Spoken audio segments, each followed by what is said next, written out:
To fix cannot find the screenshot image in the screenshot album in Samsung Galaxy S23 Ultra, first you have to make sure that you set the screenshot folder as the default screenshot storage.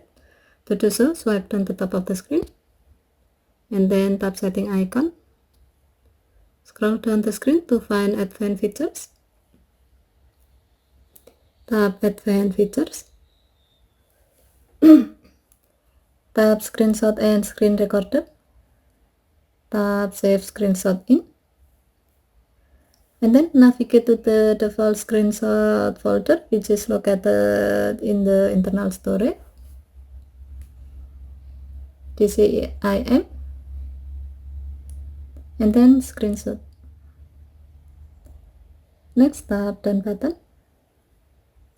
Now all screenshot YouTube will be saved automatically to the default screenshot folder, which means you now can find the screenshot image YouTube in the screenshot album in the gallery app. Okay, thank you for watching. Have a nice day.